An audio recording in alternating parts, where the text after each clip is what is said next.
Welcome to the Cult Classic Horror Show.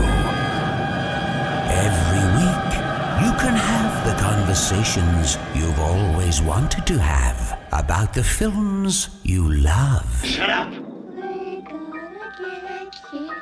We're gonna get you. Not another peep. Get rid of your distractions and prepare yourself. Then lock your door. 5, 6, crucifix. You got a big surprise coming to you.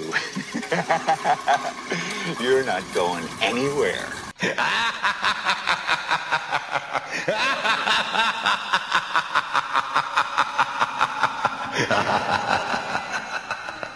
Welcome, everybody, to the Cult Classic Horror Show. Welcome, everyone. I'm Danny Bonin. Scotty Bonin here as well with you guys. And Good to have you. We are the Blood Brothers. The Blood Brothers back in action. Because this is a horror show, but we're also brothers. So By blood. Twins, actually. Get it? I'm actually bleeding right now a little bit, too. Inside. We're the Blood Brothers. Good to have you guys. Thanks for coming and joining us today or tonight. Those of you watching on Periscope, will notice my short shorts, and I think I'm rocking the short shorts today. Yeah, he is. He's 1980s basketball Larry Bird over here. You can see him. I can really see those hairy legs. Yeah, well, I freaking ordered these from RVCA for his gym shorts. Yeah, they're kind of nice. Oh, they're nice shorts. Feeling his leg right now. They came in, and I opened them up, and I was like, oh, fuck, these are sort of short. But I paid. I think I got them on sale, and they still look cool, so I was like, fuck it, I'm just going to wear these. Yeah, they look nice. Can your nuts breathe in those? Yeah. They look a little tight. Oh, yeah. Yeah. Is do you get, leg sack stickage? Not really. Okay. No, not really in these. I thought you might be getting If I a little slept bit of that. in them, maybe. Yeah. But, when I sleep, I don't know if you're... I think all guys are like this, but maybe you're not. When I sleep, I always have to have material between my balls and my leg. I always put the blanket between my leg for sure. Yeah, but so I don't just put the blanket between my leg. Like the blanket or the sheet or my underwear has to go also between my balls and my leg. Okay. Yeah. I don't necessarily always do that. No. I can't stand it when I'm sleeping on my side and my balls are pasted to my leg. Yeah, I don't like that either. That's why I can't sleep naked. Because if I ever sleep naked, then my balls are sticking to the sides of my legs at all times. Yeah, well, you could, but all you got to do is shove the blanket, the sheet in the middle between your balls and your leg. Okay, yeah. Maybe I'll try that. So when you're laying on your side, and usually, some people sleep with a pillow in between their legs, I always stuff the blanket between my legs. But then I also make sure it includes my balls, too. Okay. I usually do the legs, but I don't ever pay attention to the balls It's thing. tough to do if you have, a thick comforter or something. Mm-hmm. And but it's still doable. Yeah. If you have a thick comforter, you have to at least make sure your underwear is between your balls and your legs. I hate it when I'm turning the other way towards my fiance. She sleeps naked, and I'm turning towards her, and I want to tug the blanket between my legs, but she's using too much of the blanket, and I can't get enough blanket to stuff down there. Yeah. So I have to turn around the other way and just get lay on my right side and get the blanket. So it sucks. This is all related because in New Nightmare they are under the blankets a lot. Yeah, New Nightmare. Freddy comes through the blankets a lot. Freddy always comes through the sheets and blankets. It always seems like there's always like a bed scene. Yeah. But the Heather Langenkamp travels through the blankets. Into Freddy's land. And he probably keeps the blanket between his balls. Oh yeah. Oh for sure. I bet you Freddy's balls are sticky and gooey. Yeah, so he has to keep the blanket in between them. Yeah. Imagine Freddy's balls, guys. Stickiness and burnt up, I don't know, 5th degree burn balls. So obviously those of you just joining us know, if you're reading the title of the episode, we're going to be talking about Freddy's Dead and New Nightmare. This is the last episode of February for our month of A Nightmare on Elm Street. Yes, Freddy's month here. So, I know, okay, fucking technically there's still Freddy vs. Jason and A Nightmare on Elm Street 2010. Yeah, which was the newest, yeah. But we only had a month to cover Freddy, and so we decided just to do Nightmare on Elm Street up to New Nightmare. Yeah, seven movies all together, and that's actually what you had in your disc. Danny has the DVD set. I have that cool DVD set where it's like all the DVDs make up the back of Freddy with his, he's facing away with his claw in the back, with his hand sticking up, that shit's his claws, awesome. and his coat and hat on and stuff. And so I was like, we got 7 movies here. We're dedicating the first episode just to A Nightmare on Elm Street because it's the original, the classic, arguably maybe the best one. Yes. And then we'll do 2 movies to an episode for the rest of the month. So that's what we've done. So today you guys get Freddy's Dead, the Final Nightmare, which is with the part 6, and then New Nightmare, which is technically 7. Wes Craven's New Nightmare. He came back, which is part 7. And Robert Englund's not in Nightmare 2010. Yeah, he's not. But is he in Freddy vs. Jason though? I haven't seen that in so long. Yeah, we need to. I actually haven't seen. I mean, call me whatever you want, but I actually haven't seen all of these Freddys in a row. Probably for like, I don't know, 5 years ago. I think I forced my girlfriend at the time to watch them all with me. Mm-hmm. I don't know if you guys do that. I haven't seen them either. I don't know if you've done that with like your significant other or if you have a very serious girlfriend or fiance. But when we first got together, there was like required movie watching. Oh yeah, for sure. Even if they didn't like it. Because my wife is 5 years younger than me, and she's not really into a lot of the same stuff we are. Yeah. As far as movies and music and stuff. So when we first got together, and we would be talking, and I would talk about movies, and she was just like, "What? I've never seen this. I've never seen that. What? Yeah. What is that? Mean Girls? I've seen Mean Girls." Oh yeah. I'm Tell like, me about oh it. fuck, shit. So I'm like, okay, there's some required movie watching that we have to do, and you can get away with that, like when you're first dating a girl. Like right now, when I tell my wife she has to watch a horror movie, she's like, "Fuck you! I'm not watching a horror movie. I don't like horror movies." But when we're first dating, we're like trying to please each other. She's like, "Oh, okay, we'll watch the entire Freddy series." Yeah, and so we did. We watched the entire Freddy series. We also watched Evil Dead with you and American Psycho. I took her 2 tries, but she got through all the Evil Deads with me. American Psycho, before we were even dating, I made her watch it. Oh man, that's like she came over to hang. First date movie. You see all these it was a ladies getting fucking killed. horrible idea. She came over to hang out. Like her and her friend came over, and me and Pat were hanging out at the house. Her and her friend came over, and they're like, "Let's hang out. Let's watch a movie." And I was like, "Ooh, let's watch this one." And they're like, "Is it good?" I'm like, "Yeah, it's great. It's a great movie, but not for a first time." And to this day, she's like, "God, that fucking movie you showed me the first time we hung out." A psycho killer killing girls and having them, over for sex parties and stuff. Yeah, that's a great movie to start a first date. I had to like foreshadow the fact that I would be flexing in the mirror whenever I'm having sex with her. Oh yeah. So you need to put a big mirror in your room. You have one. I got a decent one on the nightstand, and I've definitely done that before. I'm not even joking right now. I've pulled the Christian Bale American Psycho. Oh yeah. Well, pointing to you guys on Periscope. Oh yeah. Well, it's funny. My girlfriend's even younger, or my fiance now. She's 8 years. Actually, when I'm turned 31, she'll be 9 years younger than me. But she's 8 years younger than me right now. And she, when we first watched American Psycho, she was the same way. She was all like, "Oh my god, that movie's so fucked up." And then she never even heard of Friday the 13th. I'm like, "Are you kidding me?" Yeah, I know. And like Halloween, she never heard of that. And she's like, where you're like, "Have you seen Friday the 13th?" She's like, "The date? What?" Yeah. I'm like, "No, it's a movie series. It's like a movie cult classic. There's like tons of them." But she has heard of Freddy, so I guess, even though that was kind of the same era, I guess she has heard of Freddy. But that was kind of funny. I'm like, gosh. Well, we'll be covering Friday the 13th, maybe. So actually, we can announce that now since this is the last episode of the month. So all of March is Friday the 13th month. You guys excited? Heck Friday yeah! the 13th I know month. I am. Now I know you're gonna get. We'll see what we cover in each episode, and I know there's a lot of argument over what counts as, the original Friday the 13th series classics. or not, since there's so many of those as well. Oh gosh, there is. But we'll cover what we feel like.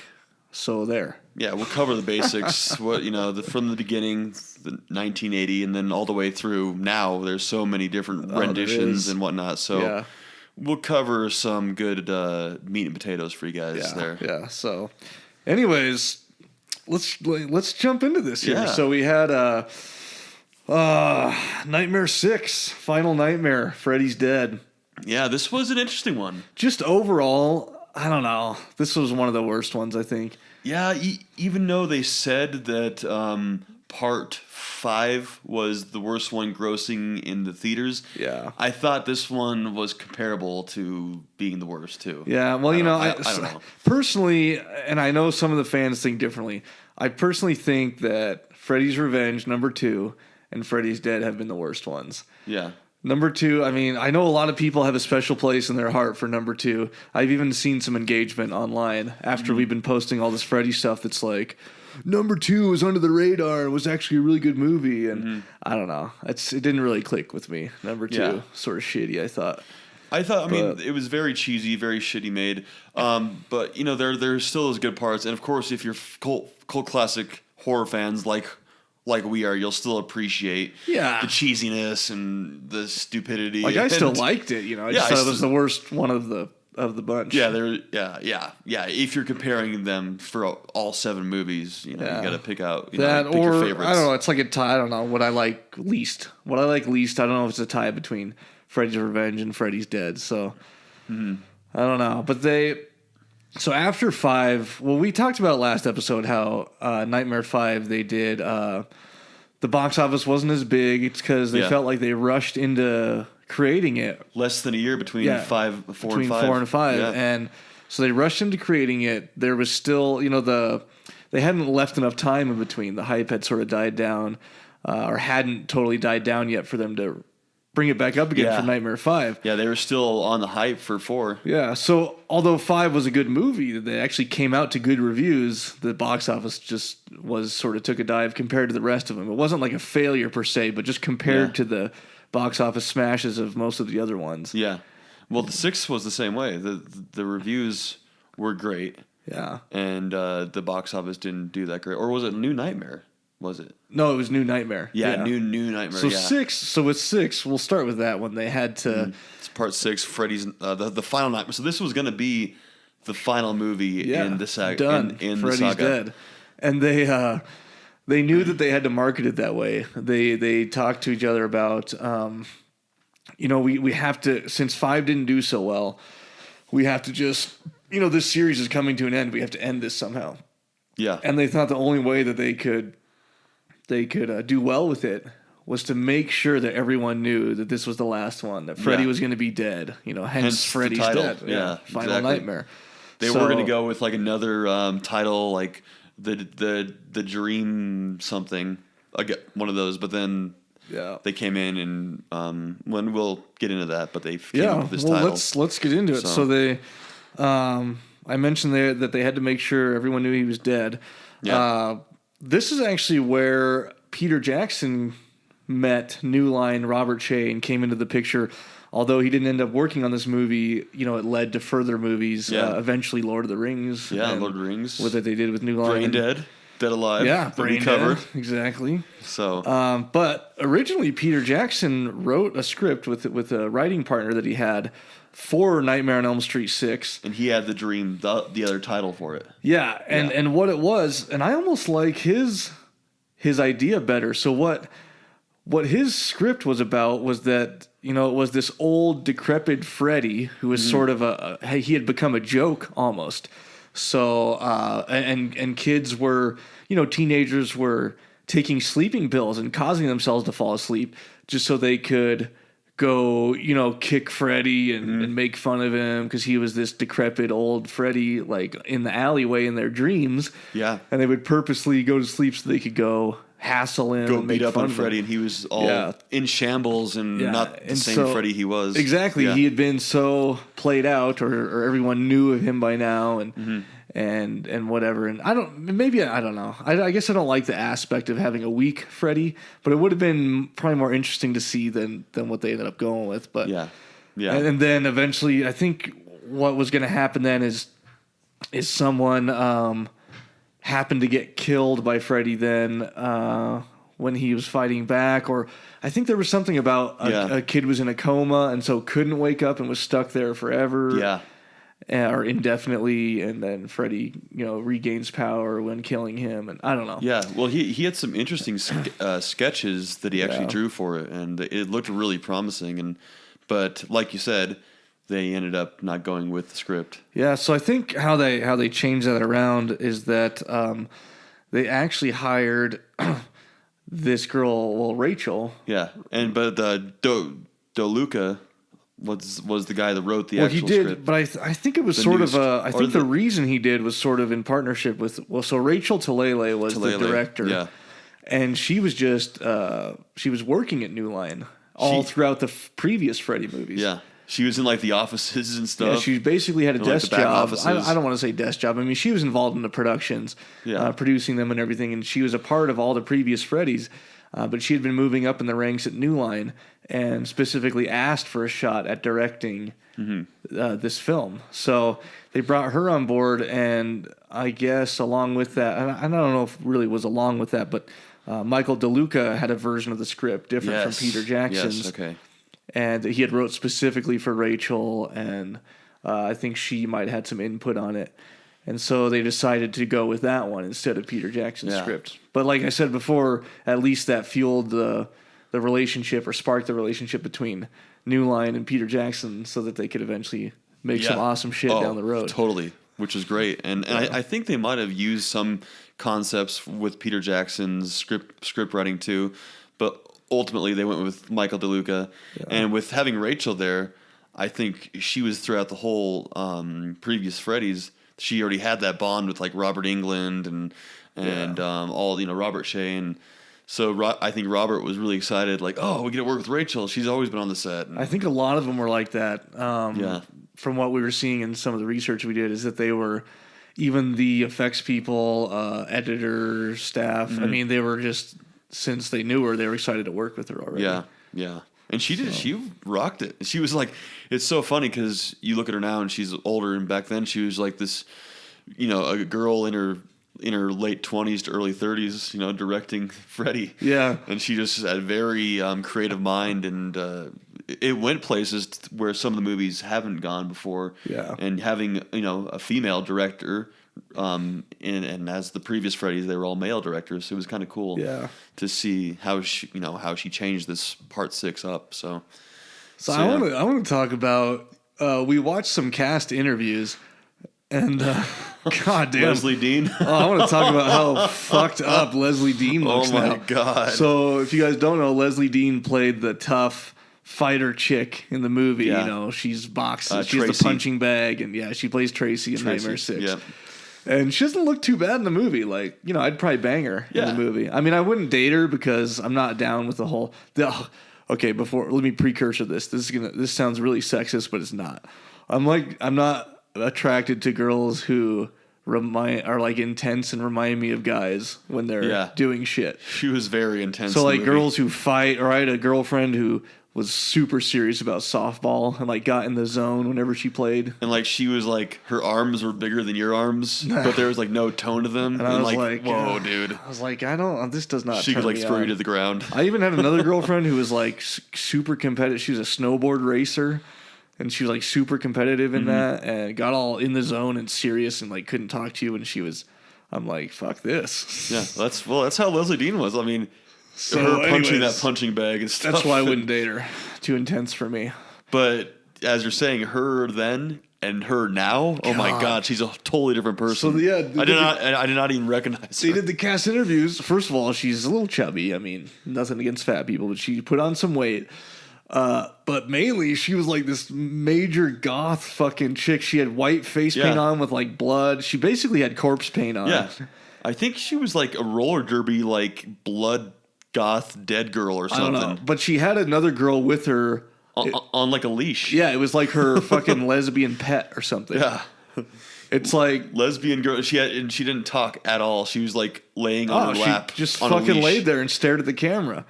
Who the fuck I mean, obviously they contacted her and was like, "Hey, we want to interview you. We're doing a Freddy documentary." I mean, what, like, don't you think you could just fucking tone it down for a minute to do an interview? Like, dress up professional and, and not like I need to be in corpse paint and have my fucking pet lesbian on a leash with me while I'm doing the interview. And I guess it does fit like the horror background. She had like the blood in the background. She had like a split down her head with blood dripping down her face and makeup all over, and she was all like zombified. It was so weird looking. She's probably just on her way to Walmart after that. I mean, oh yeah, it's probably just her everyday attire. I just couldn't. It was fucking crazy. When they put her, I'm like, that's not her. That cannot be her. Oh, well, I mean, I was just watching the interviews, and then before each interview they do like a little quote from the person, and then it cut to her, and I was like, oh Jesus Christ, what the fuck is this? Like instantly, it's like, who the hell is this chick? We see all the other actors that were in it, and they're all normal looking. So she's the one that really stood out. That in there. Yeah. Of course, Tom Arnold and Roseanne had a cameo appearance in this, and they're married. Yeah. Yep. They were married in this. That was so funny to see them. They were in the deserted town. And I guess, they were a huge deal at that time. I mean, they're still celebrities now, but they were a real big deal at that time. And I guess they were fans of the series and wanted to come do it. And everyone on set was just so, oh my God, Tom Arnold's here and Roseanne, holy shit. Yeah, so they had their cameo in the deserted town of Springwood. And I guess they were saying they told Roseanne that it would only be like a day shoot, or I think she thought she'd be in and out in a couple hours. Yeah, but it turned out to be this long ordeal, and she was there for like the whole day. It was just the whole day. The whole day. Yeah. Okay, yeah, and she wasn't too happy about that. Yeah, but that was pretty funny though, seeing them, and also Johnny Depp is back in this again. Just a quick little TV Freddy snippet. infomercial. Basically. But that was cool to have them. They acted the same way. Johnny Depp's back on set. Oh, yeah, awesome. They said the one they were. Was that this one? Yeah, they were mainly excited about Alice Cooper being on set. Though. Oh yeah, Alice Cooper. Is what they said. Johnny Depp was here. That's great, but Alice Cooper's on set. Alice Cooper played Freddy's dad, Freddy's father. Yep. In the flashback. So. And he was saying that he didn't want to like look like Alice Cooper. He wanted to be like, look like a dad and not make it seem like it was him. So I didn't even notice it was him until after. I didn't either. He had like a hat on and it was pulled down, but he did a really good job too. Yeah. He said he would do it as long as he didn't look like Alice Cooper. So. I wanted to hear some of this, but we didn't hear that. No. Damn it. No. So yeah. And sorry. The guy that plays Spencer in it, which is the troubled kid, and he's the one that gets inside the video game. He was in Road Trip. I think he's done quite a lot. Okay, maybe he has. Not a whole bunch, but yeah, I do recognize him. But I know I just watched Road Trip recently, so Road Trip with Tom Green. So he's an older man in Road Trip. So older man in Road Trip. Tom Green. Whatever the fuck happened to him? God, I know. He's so. I love the Tom Green show. I liked it, but of course we were younger. Maybe we just thought it was awesome when really it was stupid as shit. But I thought it was funny. Road Trip when he makes out with the mom at the very end. He's like licking her face. It's so funny. Anyways. So then another cool thing about the movie is you'd mentioned the video game thing, is he uses that power glove. Yeah. And I guess they asked Nintendo if they could use the term power glove, because Nintendo had this power glove coming out at the time. I knew they had a power glove. I never used the power glove. Apparently it didn't stick. Glove. It didn't really work that well, is what they said, but it was just sort of a cool thing they were coming out with. Mm-hmm. So they asked Nintendo if they could use the name power glove, and Nintendo said no. And Rachel, the director, was told, Bob Shea, she's like, they said no, what should we do? He's like, just do it anyways. I don't give a shit. Yeah. Just say it anyways. It's a cool line. Say it anyways. So they just did it. They said it anyways. And they had Freddy's power glove. Yeah. Nintendo sold more power gloves, and they never got sued. So they thanked him in the fact after it was all said and done. So yeah, it all turned out all right. What? Do you hear that sound?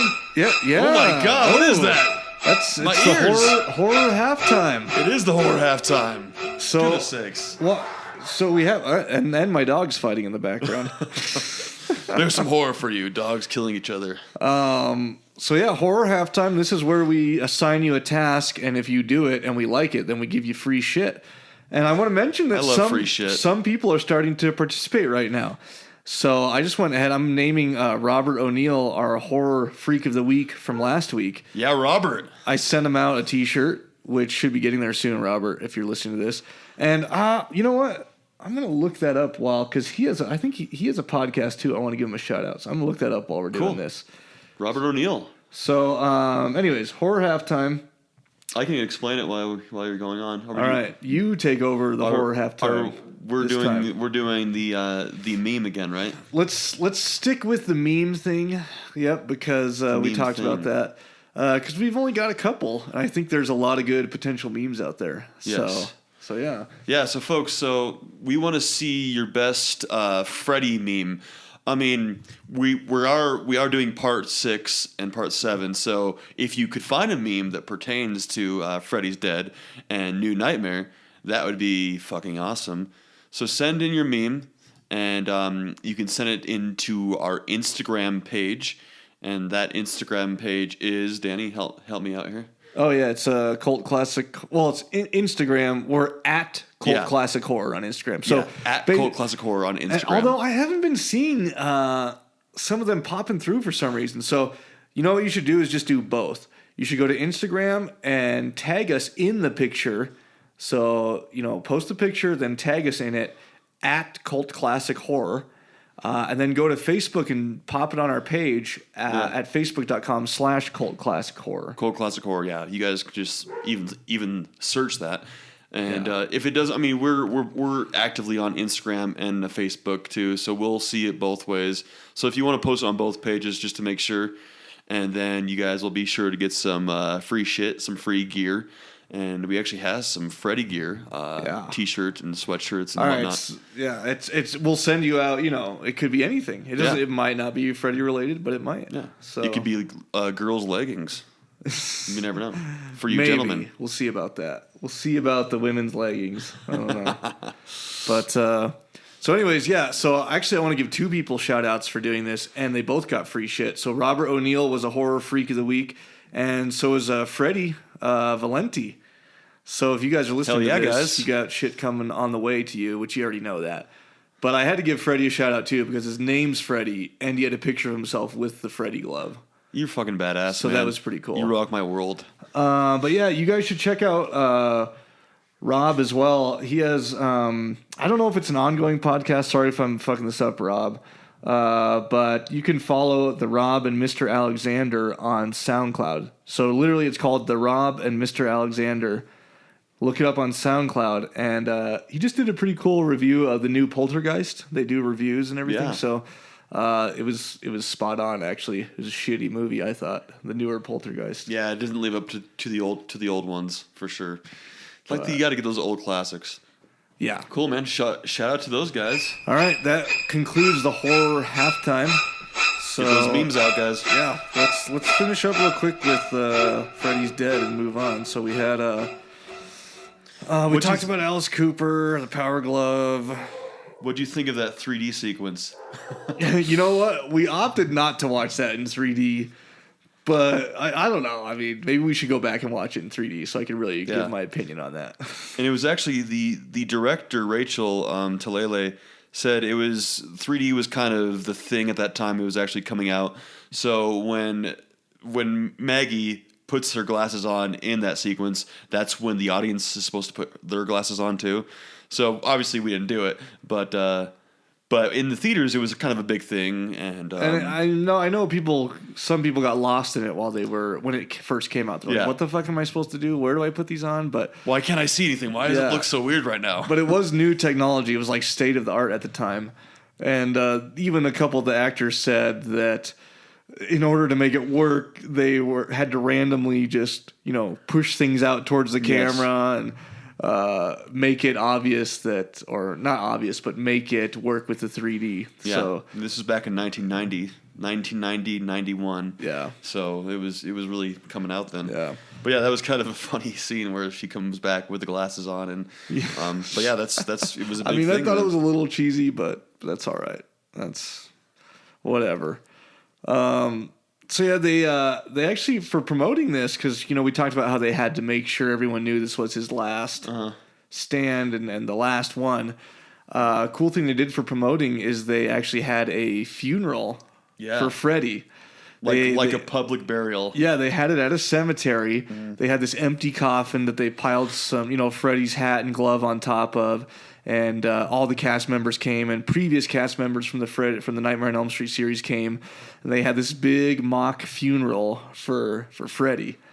And that was in the papers and everything too. So yeah, and everyone attended, and people were crying and stuff. Yeah, at least had to act like they were crying. Little did they know, years later there would be Freddy the New Nightmare. Be a couple more. Yeah. So one of the other fun jokes, facts that I wanted to put out back to the game thing, when Freddy had so many like one-liners in this, and gaming was kind of the thing then, was up and coming. Yeah. And the graphics were horrible, obviously, but one of Freddy's line is, "Oh, good graphics." Yeah. And it was kind of, pertaining to the new gamers coming up and how the graphics weren't even that good, but it was a joke, obviously. Well, they were back then. Yeah. They thought they were fucking awesome. Yeah. But they were horrible compared to now. And I'm sure 20 years from now we'll be saying, God, those fucking graphics. Yeah. Back in 2016 were horrible.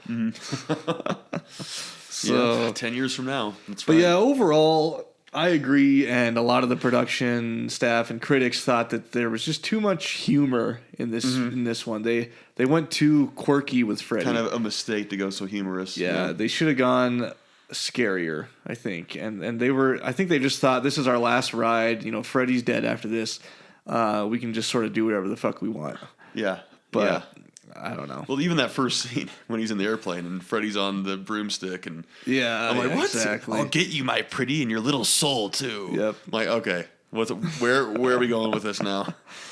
So that was really funny. But overall, it did have good box office. Yeah. A lot of people came out to, I think because of the promotion, and this is the last one, a lot of people came out to see it. Did a lot better than 5. Yep. So. But I don't think the reviews were as good as 5. Mm-hmm. So. But yeah, so good box office. It was a good way to end it.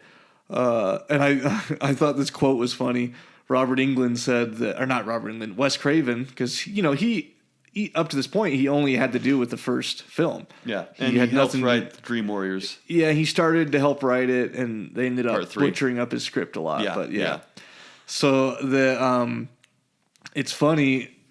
He said that he was in the city or whatever, and saw a bus go by with advertisement on it for Freddy's Dead. Mm-hmm. And he thought to himself, I guess they've milked it as far as they can now. And yeah, they milked that cow clean. No more milk left in him. So yeah, they even had interviews with Rachel Talalay where they're like, now are we going to see this come back again? And she says no like 5 times in a row. No. We're done. Gosh, that's so funny. But they did have the good box office at the end, and I think that still left a little glimmer in their mind. That we could probably still do more with this down the road. Yeah, and that's when Robert Shea went to Wes Craven for New Nightmare. So then that takes us, so we're... But I didn't get to the some of the facts, especially on the bathroom wall. Remember what we saw on the bathroom wall? Oh, yeah. The band name, Sepultura. Yeah, that was pretty cool. For all you Sepultura fans. We used to be huge Sepultura fans, and there, right on the bathroom stall wall, was Sepultura. Yeah, when Tracy's in the bathroom, you see it like graffitied on the wall. Yeah. So that was kind of cool. I had to just get that in there. Yeah. Now we can move on. Oh, okay. It was just the one. Yes. Okay, so unless you had any more on yours. No. Okay, cool. I did just want to say though, overall that the 5, I didn't like it because obviously it was too humorous, too quirky. Bugs Bunny spikes when Freddy rolls the Bugs Bunny spikes. That was sort of cool. I didn't mind that as much. That was cool. But mainly just the whole premise and believability. Okay, I say believability. We're talking about Freddy here, but that a whole town could lose all its kids and look like that, and it wouldn't be all over the news, or all these kids would be dying. It wouldn't be all over the news. And the way they played out the like the circus in the town where there's no kids there and the town's sort of abandoned. I just thought it was sort of stupid. Yeah, I thought it was stupid. I mean, obviously it'd be in the paper. It was kind of freaky with like the abandoned Springwood there, but it was just like obviously there would be something in the paper and and then like, the van not being able to get out of Springwood and circles and circles and stuff. I mean, that was cool, but just the circus and the fact that the town was abandoned and hundreds of thousands or whatever, hundreds of kids had died and no one else knew about it. I thought it was stupid. So, and then the very end when Freddy dies and they're all sitting there smiling and like there's just a pause. Freddy's dead. And a couple of the people at New Line had a good point. One of the guys they interviewed saying that the death in, Dream Warrior or even in Dream Child would have been more fitting final deaths for Freddy than to just get blown up. I mean, you stick dynamite in his chest and he blows up. Yeah, it was like, okay. They had to have a 3D face coming at you, blowing up. Yeah, so that was pretty cool. So yeah, I guess there was still hope left in the series because 94, because this was 91? 90, I think. Or 90. Yeah. Okay. I think so. That it was. So it's not too much longer later, 4 years later, they spark it back up with New Nightmare. And I think it's brilliant the way they took with it. I mean, the first one and New Nightmare, I like New Nightmare a lot. New Nightmare doesn't have quite the exact feel of the first ones. Like, there's not as much goofy shit or sort of weird off-the-wall things in the movie, Yeah. I mean, it does have Freddy's tongue coming out and wrapping around her face, but that's about like the only thing I can think of that was really weird, and him trying to eat the kid's head, Yeah, yeah. But as far as that's about as weird as they get, whereas a lot of the other Freddys are known for just some really off-the-wall shit, like Freddy turning into a snake or... and I guess they did have the tongue coming out of the phone, so they had to redo that one. Yeah, there was a lot of similarities with like going back to what happened before. I mean, obviously it was all the same regular cast members almost coming back, but well, as far as but the effects were better. As far as the effects and a well written and well directed movie goes, I think New Nightmare was probably the best one or one of the best ones. And being 10 years or almost 15 years later from the first one. Yeah, I mean, Wes Craven had more. Wes Craven had more experience. They had a bigger budget. The technology was farther along. So there's definitely those things to give credit to. But we're still rolling, right? But yeah, it was. I just still have it on the page. Okay, want to make sure, guys. Looking over here. Anyways, beautiful. So yeah, it was. This was really sort of the only way they could have done it without doing a remake, which they did in 2010. Obviously, was to take this weird, awkward twist on it. Fucking dog. That's right. You guys might not even be able to hear that. Like, maybe I'm interrupting myself for no reason. We can hear dogs in the background but barking. My dog's probably barking at the mailman. Yeah, I think Wes Craven did a good job, or it was a good idea and good concept for this script and for this new Nightmare last quote unquote movie. Yeah. So what brought them together is Robert Shea reached out to Wes Craven earlier on. I think before Craven had the idea of this movie and sort of reconciled with him. We talked about in the mended things a little bit. We talked about in the first and second episode that how Craven didn't really have anything to do with a lot of the other movies because the first one had left him and Robert Shea sort of not the best of friends. They were arguing and they both thought differently about how the movie was supposed to end and a lot of different things. So I guess, and it was sort of known throughout the rest of these movies that Wes Craven felt a little cheated as far as rights and things like that. And so I guess Robert Shea reached out to him and gave him a little bit of the merchandising rights and some other things in the back end there and mended that bridge. And then he asked him. Hey, and I don't know that he asked him. I think Robert Englund, or not Robert. God damn, Wes Craven. Yeah, I think Wes Craven called up Robert Shea and had an idea for the script that he had written, and I think that's how it all started out. And then, of course, he did talk to Robert Englund, and he read the script, and also Heather Langenkamp liked it too. So I think they were all on board for it, which obviously they were because they were in it. And Wes Craven knew he had to write it the way he did, with a twist, with the actual characters, and with the movie Freddy being in the movie, so that otherwise it would just be redone again and more shit that, Freddy's back again. Jeez, well, this time it's totally different. What a twist. It kind of was a mind fuck. Like, it was weird seeing them in a movie playing themselves and being called the regular names. Yeah. And, even Robert Shea was in it. Yeah. And as the producer, and Wes Craven was in it, as himself. Yeah. Being actors. I remember Wes saying they were decent at the acting part. I remember when Wes was talking to Robert, he said, "And I've written a big scene in it for you," and because Robert's always concerned with being in his own movies, and so I think that was a huge plus for him. Oh, okay, my own scene. Let's do this. And I did catch that Heather's husband in it. They hired an actor, but a different guy played it because the tech guy didn't want to play himself or something. Mm-hmm. And I don't know if it was really her husband or not. If the tech guy her husband was also the tech guy, or she said her husband was a makeup artist, and I'm not sure if he was involved, if that was the exact person they were trying to get to play it, but they were going to have an actual tech guy play the husband, and he said he wouldn't do it. Yeah, he didn't want to do it. Bad luck or something like that. Yeah. So they got an actor to actually play her husband in New Nightmare. It's funny, and the actor even admitted this. I forgot his name, but he said he looked the least like a tech guy. He said all the tech guys around here look like they haven't slept in 19 years. They're wearing heavy metal shirts. Yeah, facial hair, and which is totally true on a movie set. And here's this actor who's clean and pristine, and playing the tech guy. Playing the tech guy. Yeah. So didn't know anything about it. That's funny. And the hand and like everything.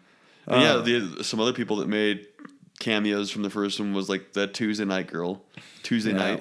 They were almost all at the funeral for her husband, Jason Garcia, which is he's in the first one, and John Corey and John Saxon, of course, too. Yeah. So when they say that at that funeral scene, every single person in the crowd had something to do with the previous Freddys. So that was so cool to bring them all back, like a reunion. Another thing. This was actually this line was true in the movie. When they're trying to get Heather in the movie to do the next movie, she says, I've been busy with television. I don't have time. I don't want to do it. Mm-hmm. She actually had done some television after this. And I didn't know this till now, that her and two other girls that were all in the Nightmare on Elm Street series, victims of Freddy, were together on a TV show. That's right, yep. Called Just the 10 of Us. And so there was sort of an ongoing joke. And it wasn't even planned. They were just all got casted in it. Coincidentally. Yeah, it was sort of an ongoing joke on the show where they would mention, Nightmare on Elm Street or whatever. Yeah, it's just like a Nightmare on Elm Street. So I thought that was cool. It was the girl that played. The girl was in it that had her arm snap in the fifth one. Yeah. And I forgot, but there was three of them, including Heather Langenkamp too. So yeah, and. If you'll notice this one too, so they wanted to do a different type of Freddy for New Nightmare, and they did. He looks a lot scarier. I think he looks scarier. He's a little more, he's bigger. He looks more intimidating, I think. His eyes were all crazy. Like they were like, they weren't like his regular brown eyes. He like must have like contacts or something. Well, and his skin was different. It wasn't so much burnt. It was more torn.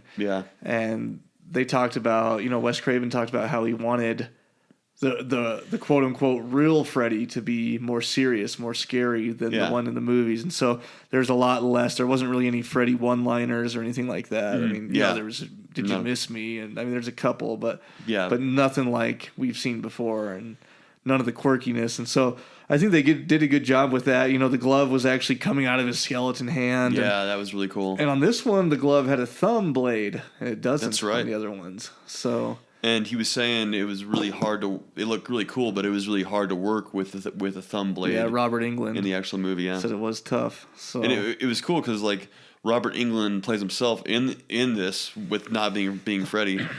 So they wanted to portray like him. Actually, he's not like he's himself in this movie, and Freddy's this, like you're saying, is this different person. Yeah, Freddy's his own entity. Yeah, not an actor. This is what they're. Even though Robert Englund did play him, but it was still it was still pretty cool too. It was just a mind twist, which was really cool. And so they did in this movie. They have a lot of earthquakes or aftershocks, which is sort of a coincidence because during the movie, right around the filming or when they were starting filming, there was a large earthquake out in California. And so what they did was a lot of those exterior shots where they're going around and there's buildings collapsed and everything. Mm-hmm. Wes Craven that's actual footage from what the earthquake did that actually happened before they started filming. So he said, I'm going to use this opportunity to go around town and get footage of these crumbled buildings so we can use them in the movie because we're not going to get footage like this otherwise. And it was perfect to add that earthquake aspect in it too because it was kind of freaky at the same moment and she kind of imagined some of the earthquakes happening. Yeah. Like, an earthquake just happened and they're at the hospital. No, it didn't happen over here. And the kid, Dylan, he's obviously older now, but it was kind of it played into his effect of, is this an earthquake or is this Freddy coming to get him? So it was kind of made you wonder too. Well, and speaking of the kid, it was cool. We watched an interview with him too. Is the park that he plays on in the movie, and he climbs the top of that rocket, and he's standing on the top. I guess when they were done filming, or a little bit later down the road, Rocket Ship Park. Yeah, they were demolishing the park or moving. They were getting rid of it, and he asked him, what are you going to do with all this equipment? And they're like, well, we're just going to throw it away. And he said, no, I'll take it. I'll take the equipment. And so his house is actually sort of out in the desert around that area, and so they took it out, and now it's in his backyard. Yeah, it showed a recent picture of him in the backyard playing on it, and so. This park that he used in the movie is 20 years old now. Yeah, it's still in his backyard now. That's amazing. They let him keep it. At least in 2010 when they did the interview, it was still in his backyard. Yeah. So I wonder if he ever climbed up there and actually fell off the top. Probably not. You think if they actually had that rocket ship in an actual park for a kid to climb all the way up there? Yeah. And, let me dig the. That's the problem with Periscope is that you lose people because you might be able to start that up again. I don't. I think if you hit X. Sorry guys, Periscope problem. Just broadcast again. Hit the camera button. Where? Up. Yep. Sorry guys, we're. There we go. Then you have to hit broadcast, and then you have to double tap the screen to flip it around. We have Periscope problems here. Aha. There we go. That's the problem when you're doing live is whenever someone calls the phone that you're recording Periscope from, it will go blank. It will shut off. Blank. So, anyways. But yeah, I was saying it was kind of funny. They would actually have a rocket ship at that kid's park where you climb to the top and then come out a hatch, and he's 25 feet in the air. Yeah. So it's injured, he would get injured. Obviously, any kid going up there could fall out of that. Yeah, I think the hatch was supposed to be like a window. Though, yeah. Okay. It probably didn't open. But yeah. Yeah. But I know what you mean. So yeah, and then the other part about the movie that they sort of used or built in was, Heather gets these calls from a stalker, quote unquote.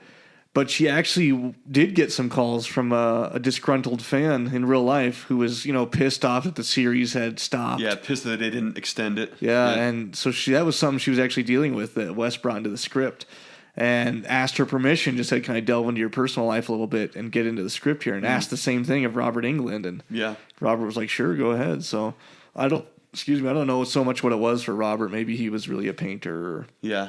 I don't know, but yeah. And she had to move to London for 6 months to get away from that, and then move back because the stalker kept calling him and stuff. Yeah, it was cool. Oh, that painting scene was really cool because at that point when I see Robert Englund painting and he's painting the picture of Freddy, which is himself, Freddy, I thought for a second he might be Freddy, but be Freddy dressing up or something or going to kill everyone, but obviously he wasn't. They were all still kind of going crazy from all the Freddy films. They obviously used the spinning room set again not the same exact one, but they built a spinning room again for the hospital scene where the babysitter gets slashed to death, which was a cool death scene. Oh, yeah, that was one of my favorites. It kind of reminded me of the very first movie. That's what they were going for. They used the same spinning room. This time they just showed Freddy every now and then. pulling her around and cutting her up. The blood streaking. And then shortly after that was the shot where they're on the highway. And they said that was probably the biggest deal of the movie, was getting that shot. And they had a mile length of highway they could use for, I don't know, a couple weeks or something in this. So they were out there every night shooting it. They said it took a long time. Yeah, and the main shot, I guess, was when Heather ducks under the semi. Crouches down. Yeah, the semi was projected, so it was a projection. And so she was really ducking for nothing. And to get the timing right, they had to just keep... She said it took her 50 to 100 shots, something like that, to get the timing right with the duck down on the semi. So that's got to be frustrating. And that was totally frustrating. Yeah. And all those Freddys that came to the fence there. Yeah, that's cool. That was really cool. And one of the way, I mean, this kid is traumatized. Nico, I think his name was Miko or Nico, is his real name. The kid that played Dylan. Yeah. They had to he had to be really emotional in it.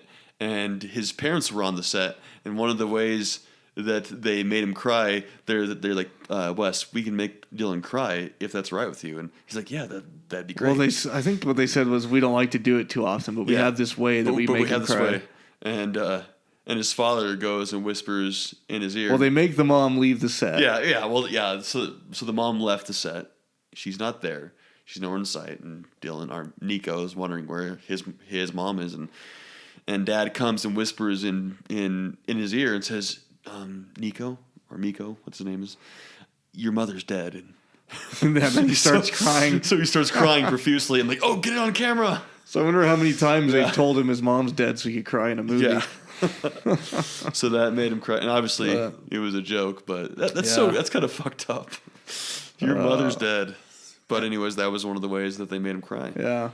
The other thing about this movie, the whole basis of it, and I didn't really realize this until we were watching some of the footage, the documentaries, is that, she reads the Hansel and Gretel story to Dylan in the movie, and then it sort of sticks to that theme all the way to the end. It's sort of based off the Hansel and Gretel story, the way they kill Freddy.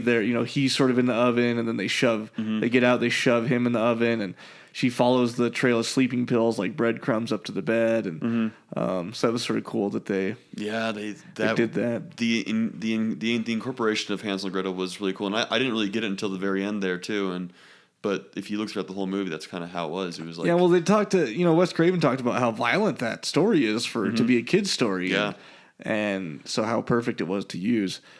And the script was crazy. Like when Nancy visits Craven's house and they're talking about, will you play Nancy again, just one last time? And then you look down at the computer screen and there's the lines that are written there of what they just talked about. And so that was, and of course it happens at the very end too with her reading the book to Dylan. But that was pretty crazy too. Yeah. So it's So this one had a low box office, actually, when they released it. Mm-hmm. Didn't do so good in theaters. Great reviews, though. Yeah, really good reviews, low box office. They talked about how it was released opposite Pulp Fiction. Yeah. And so they were battling with that, and they think it sort of just got lost in the hype of everything going on with Pulp Fiction. So yeah. But luckily it did have they said it has done well, a good DVD following, or it was good enough. It was a good movie because it held its own after the fact. Yeah, I think the DVD sales were good, and I think that's where I watched it. Actually, I watched it on DVD when it first came out. I remember when it came out, we were like 14 years old. Yeah, and we might have saw it in theaters, but I don't remember. I do remember it the best out of all the Freddys, just because it was, well, of course, I saw the Freddy vs. Jason and the 2010 one. Yeah. But out of the 7 here, I remembered it the best. Besides the first one too, but those other ones, like, just like you said, you watched them 5 years ago. It's been since I was in my teens, Well, I watched them 5 years ago, and aside from some parts, and of course the whole first movie is a classic. Like, I know that one, and New Nightmare. Well, sort of New Nightmare, but aside from that, even though I watched them 5 years ago, it's almost like I was watching the fucking movies for the first time again. I'm like, what the fuck is going on? I didn't here? remember any of those ones. So yeah, it's funny that was sort of Wes Craven's. After that, he went on to make the Screams or Scream, anyways. And it was funny. They showed a quick clip from Scream The first Scream. And he took a jab big time. He took a jab at the other Freddys. Where, if you guys ever noticed, Drew in the line, Drew Barrymore, she's like, watching Freddy, the guy with the claws. Yeah, that's the guy. She's like, the first one was good, but all the rest sucked. Yeah, that's right. That line is in there, and she's on the phone talking and stuff. Yeah, to the killer. That line was so genius that came in there. But so they did a really good job with it. And I thought in this new Nightmare scene, I thought it was cool how they brought in real fans for the TV show host. When they're interviewing Heather Langenkamp. Did they bring in real fans? Yeah, they brought in real fans. I didn't really. Oh. And Freddy comes in and stuff, and so that was kind of cool that they had all this. That's cool. Freddy swept the nation there. So. Well, yeah, I think that wraps it up. That wraps up our February month of Freddy. February Freddy, FF. And we're excited to move on to Friday the 13th. In fact, I think we might even just go watch that right now. Yeah. And then do I'm some gonna miss research Freddy, on man. it. I'm going to miss you, Freddy. I know.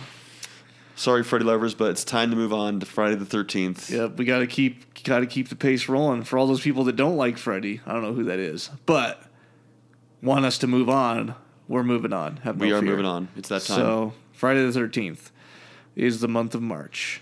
The month of March. And we might have, I mentioned this last time, but we might have some bonus episodes. We're trying to nail down an interview with Timothy Baum from Brain Dead. Yeah, he got back to us. He did get back to us. So. So we're past our Brain Dead episode now, but he got back to us late and was like, oh, I could probably do an interview. And so we might have that as a bonus episode for you guys coming out. And we might have a boner episode for you too. Yeah. So for the Periscopers. Boner. Be on the lookout for that one large too. Boner episodes. Yeah, bonus and boner episodes. So you guys will love those ones as well. But yeah, thanks for joining us. As always, we're at cultclassichorror.com. Check us out on Facebook, Instagram, Twitter, and share us with your friends. If you haven't done this, I haven't been really asking, but if you haven't done this, make sure that you give us a 5-star rating on iTunes and download the show there so that we get more people listening on iTunes. Yes, for sure, guys. We would love you for that. Thanks for listening, and we'll catch you next week. See you next week, Friday the 13th. Don't you blame the movies. Movies don't create psychos. Movies make psychos more creative.